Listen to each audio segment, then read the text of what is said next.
Hey there, this is Michelle Pescosolido, and I am here for day one of the video marketing. This is a result of a bet that I had lost. If you guys haven't caught wind of it or didn't see the first video, you see, Bill and I made a bet that when we go to Monday Night Football up in Foxborough, which was this past Monday night, and it was my favorite team, who I have been a fan of since day one, 10 years ago when the franchise started, the Houston Texans. I was an Oilers fan before that. They left, became a Texans fan, and Bill is a huge New England Patriots fan.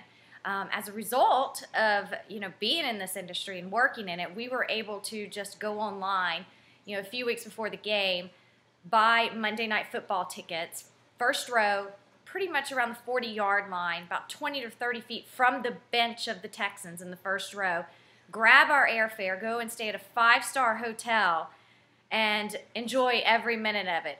And the bet was, if my team loses, the Texans, I would have to do 30 days of video for you guys wearing a Patriots gear.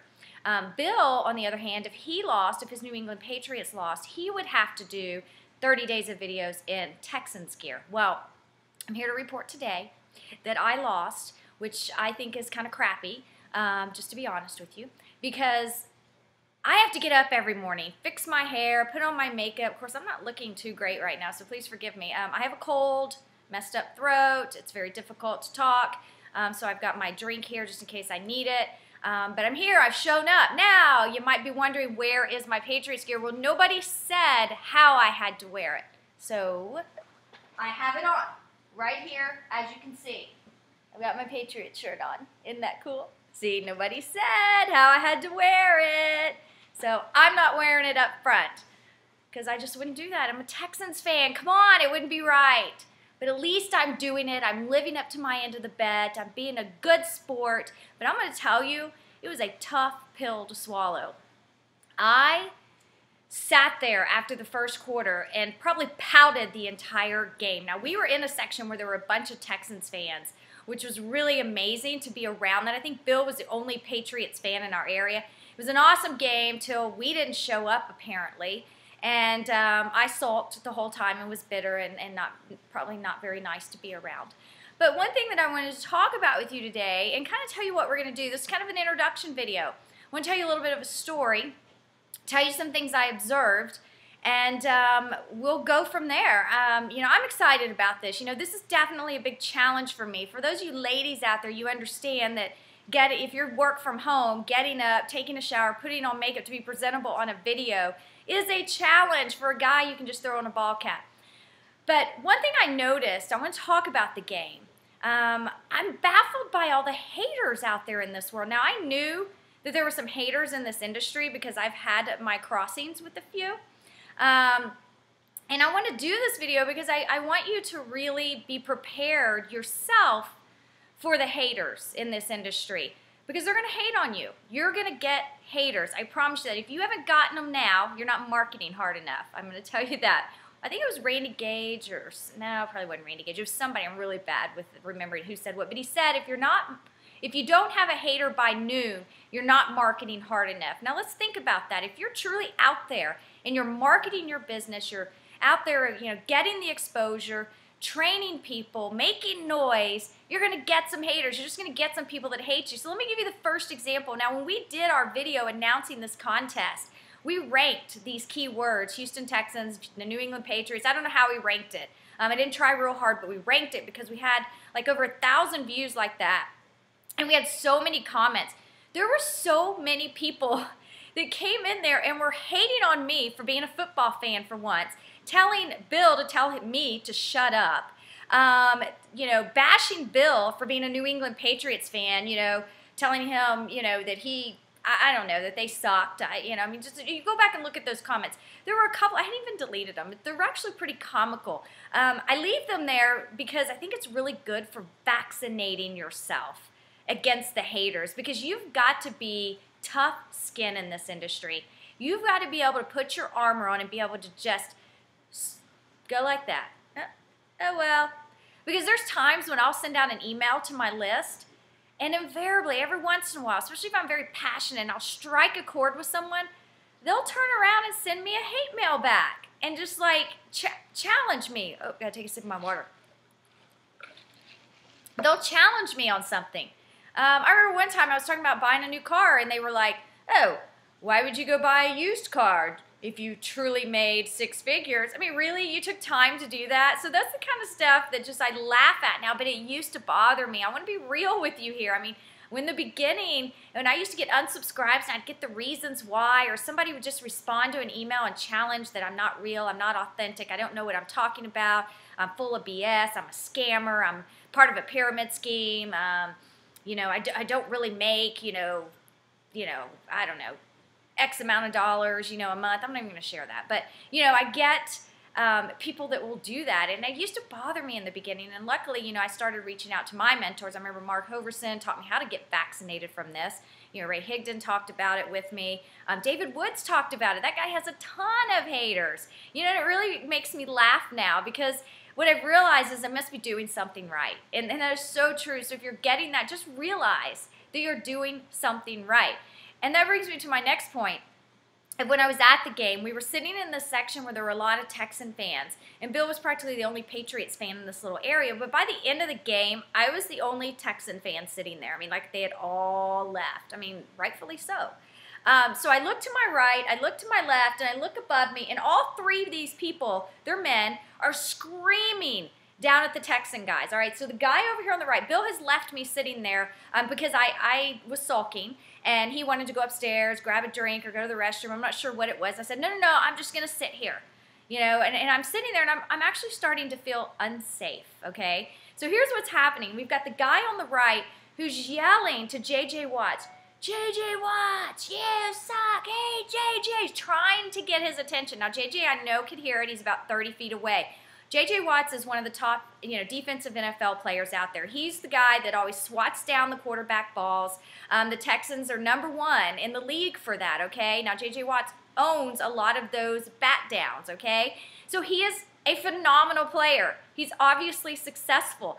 This guy is hating on him, screaming at the top of his lungs. Now, granted, he probably had some alcohol in him, but I'm thinking, oh my God, I'm a Texans fan. I'm sitting here, and here's this guy yelling at J.J. Watts. Then there's the other guy on this side of me who's screaming at another defensive guy, telling him how worthless he is. He needs to go home. He sucks. He shouldn't even be here. How does it feel to get beat by Tom Brady?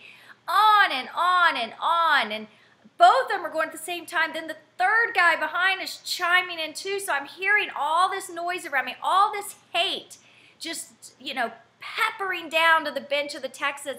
And I sit there and I pull out my camera and I literally record them this way, this way, this way, because I had to actually sit back for a moment and just laugh. Watching these idiots just bash these poor guys on the field who make millions of dollars. And one of the Texan players turned around and just looked at all 3 of them. He stuck his like foot on the Gatorade cooler. It was kind of like this, you know, just kind of that little look like this to those guys. Yeah, all right, so I suck. I get it. Yeah, no big deal. But guess what? Tomorrow morning, I'll still be worth a lot of money. What are you going to be worth? You know what I mean? Like, you're going to get up tomorrow morning and you're still going to be sucky. You're still going to have to get up and go to work for your $10 an hour job. Now, I don't know if that's what he was really saying, but that was his look. I mean, these guys on the field, no matter what team you're a part of, you're a successful football player. You make a lot of money. And for these guys to just be hating on him, it was just very surreal to me. And I realized it doesn't matter what business you're in. Nobody's immune to haters. And it just really saddens me to see that because I don't think people realize as a hater that you're ruining your own reputation. You're ruining your own brand. You're ruining your chances for really achieving the desired results you want because that negative energy that you're projecting out on people and having people witness that negative energy is not becoming. People don't want to be around negative energy. People don't want to work with people that are hating on other people. You know, you start to look at them like, really? Don't you have something else better to do with your time? Is there something else you could be doing that's more productive to be contributing to society or contributing to something in our industry? You know, I look back and I think of a few of the haters out there that I've had. One in particular that I remember, I don't know why she ended up hating me, but I remember her bashing me on Facebook on her own page, saying something about the real Facebook queen, because I'm a Facebook marketer. People know me for, you know, being the go-to person for a lot of things in Facebook, but I am so receptive and so open to the other people in this industry that do Facebook marketing also. I learn from them. I'll buy their products, even if I don't learn anything in them, or maybe I will learn. It doesn't matter. My expectations, I don't have any. I buy it, I look at it, I soak it in, I take pieces of it, I use it within what I teach, or maybe I don't. I'm a constant student, no matter what. Even if you see me leading or you see me teaching, I'm still a student at some point. You know, you can't stop learning. You always need to be expanding your knowledge, expanding your personal development if you really want to be successful in this industry. So when I look back at some of those haters out there, I think to myself, they're the ones that looked really bad. You know, they're the ones that have just alienated themselves. They're not alienating me. And one of the things that they're doing is they're giving me huge exposure to the people who probably had no clue who I was that runs over in their circle. So I wanted to share some of these little stories with you. I thought it would be fun to start out today with, you know, just some of the things that I witnessed and just seeing the divide in the football game between, you know, the supporters of the Texans, the supporters of the Patriots, those that were welcoming to us Texan fans, but then the haters over here. It was just amazing. I remember walking out of there, and the guy that was to the left of me bashing one of the guys on the bench, he got in my face and he goes, "Loser, loser, you're a loser, you need to go home." And of course Bill was like, "Dude, you don't speak to my wife that way." And of course I was like, "Really? That's real classy. I mean, come on, dude. You know, what I shouldn't have done is spent any energy on trying to make a point to him."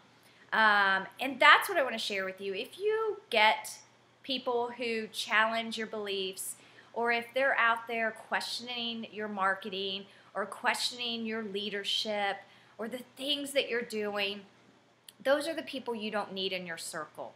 Just look the other way. You know, don't let that stuff bother you, because you've got so much more wonderful people in this industry that'll be on your side, that are looking out for you, that truly care about your success. There are a lot of good people in this industry, Bill and I being one of those, where we truly care about people's success. And granted, yeah, there are a lot of times we can't just talk to every single person that reaches out to us because we're very busy. But for those that do get through to us and that work with us personally, I mean, and that, you know, take time to email us or go the extra mile to get in touch with us, we certainly answer their questions and help them, because we should all be one big family in this industry. This industry already has a bad enough reputation, and it's our job as online marketers, affiliate marketers, network marketers in this industry to change the perception of people, especially in today's economy where so many people are hurting. People are losing their jobs. They're living paycheck to paycheck. They're losing their houses and their cars, and they can't afford groceries. And we need to embrace these people and embrace the people in our community, because this industry has changed so many people's lives, especially ours. I mean, Bill and I would not have been able to decide a couple of weeks before a Monday night football game where it's completely sold out. We literally jumped on the internet, found 2 front row tickets, and the 40-yard line or so on the Texan side. I think they were roughly about $600 a piece. We booked our airfare, stayed at a 5-star hotel, went first class both ways, first class while we're in the city, and we would not have ever been able to do that 2 years ago. We were living paycheck to paycheck, but because of this industry, we no longer have to worry about money. And we are able to enjoy our family time together, traveling together, teaching people the perks, the wonderful things about this industry, and teaching people how to build their business online. So I wanted to speak a little bit from my heart there and share that with you. This video I'm already looking at is over 15 minutes, so I can't get this on YouTube, so I got to cut it here. So I will see you tomorrow. Stay strong, keep doing what you're doing, and I appreciate you, and I'll see you tomorrow.